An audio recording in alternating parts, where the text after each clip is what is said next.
Understanding the 100 Dharmas. Composed by Vasubandhu Bodhisattva. Translated by Tripitaka Master Xuanzang of the Tang Dynasty. English by City of 10,000 Buddhas. www.cttbusa.org. Shastra on the door to understanding the 100 Dharmas. The Shastra. The third is the Form Dharmas. In general, there are 11 kinds: 1. Eyes, 2. Ears, 3. Nose, 4. Tongue, 5. Body, 6. Forms, 7. Sounds, 8. Smells, 9. Flavors, 10. Objects of touch, and 11. Dharmas pertaining to form.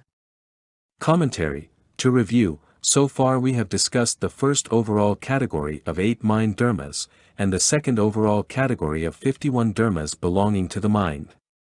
Now we come to the third major group, which is the Form Dharmas.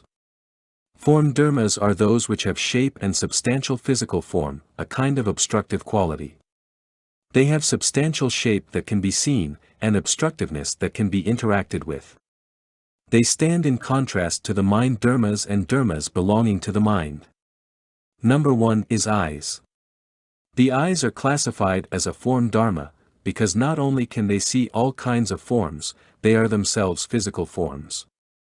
They have a substantial shape and can be seen. When the eyes see things that are enjoyable to look at, they never get tired of looking at them. But if they look at things which are unpleasant to see, they object to the sight and resist looking. 2 is ears. The ears hear all kinds of sounds. If the ears hear sounds that are pleasurable, they can listen day after day without any sense of fatigue. But as soon as they hear something that is not pleasant, they do not like it and quickly grow tired of it. 3 is nose. The nose smells scents, and if they are pleasant and fragrant, then the more it smells the better it likes it. It never grows tired of smelling. But if it has to smell some stench, it will object from the moment it gets a whiff of it and grow tired of it immediately. 4 is tongue. The tongue tastes flavors. If they are pleasant flavors, the tongue is delighted to taste them. If the flavors are unpleasant, it does not like to taste them. It says, "Ugh, that's too bitter. I don't want to eat it." 5 is body. If the body likes something, it wants to get near it and come into contact with it.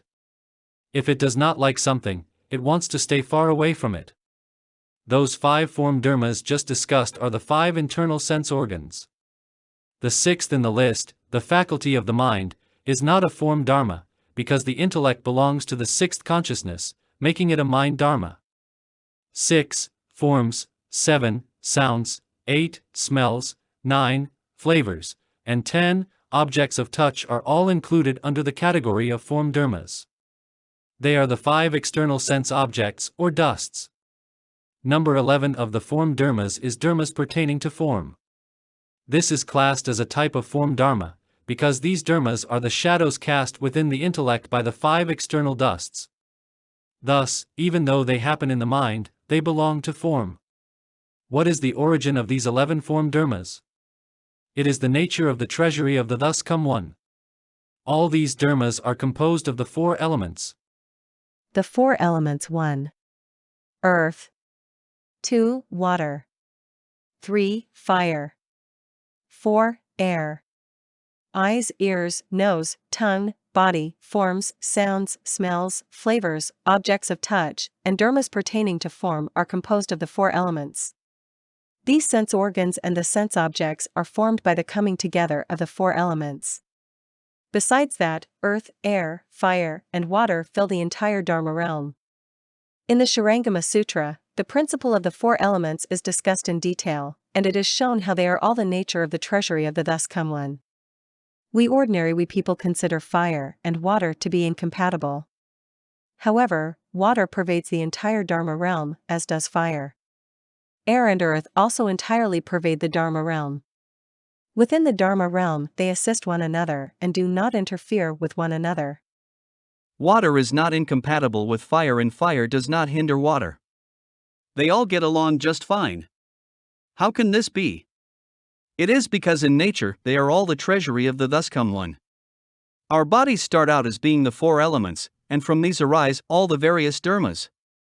People who have never listened to the sutras before may find it hard to fathom how our bodies are composed of the four elements, but if you look into it in detail, it will become clear to you, and you will know that it is true.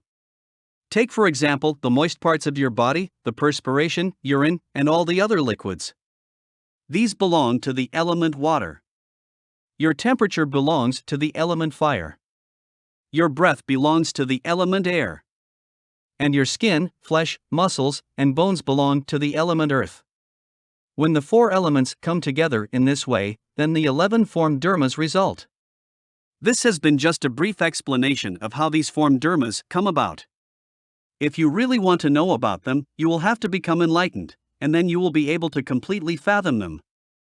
There are only two major categories of dharmas left, and so my explanation of them will soon be completed.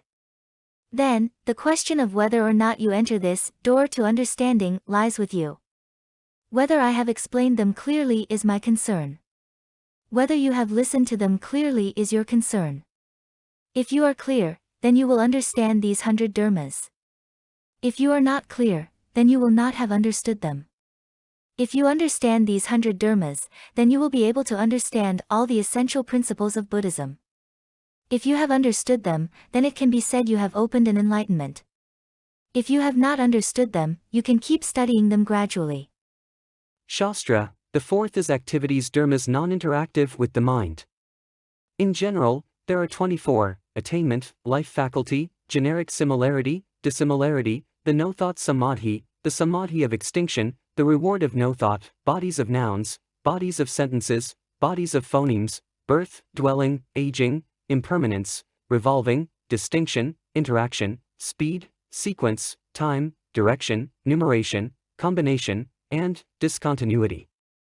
Commentary. The fourth is the activities dharmas non-interactive with the mind. Non-interactive explained in contemporary terms means not cooperating. You do not cooperate with me, and I do not cooperate with you. For example, if I say, let's go east, and you insist on going west, then that is not cooperating, and we are non-interactive. If we are interactive, then we cooperate. In that case, when I say, to the east, you also go east, and when I suggest heading west, you go west, too. Another example of interaction is when we take some grain in our hands and the pigeons come and eat out of our hands. We have the grain and they want to eat it, so we interact. But if they did not eat it, then there would not be any interaction. What is it that these 24 non-interactive dharmas do not interact with? They do not interact with the mind dharmas. They do not interact with the dharmas belonging to the mind. They do not interact with the form dharmas, and even less would they interact with the unconditioned dharmas. That is because they are very special. How is it that they do not interact with the mind dharmas or dharmas belonging to the mind? Mind dharmas and dharmas belonging to the mind are able to climb on external states. They have that ability.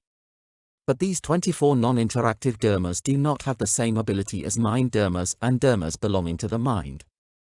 They are not able to climb upon states. Therefore, they are not interactive with mind dharmas or dharmas belonging to the mind. You might say that if they do not interact with mind dharmas and dharmas belonging to the mind, at least they should be interactive with form dharmas. But they are not interactive with those.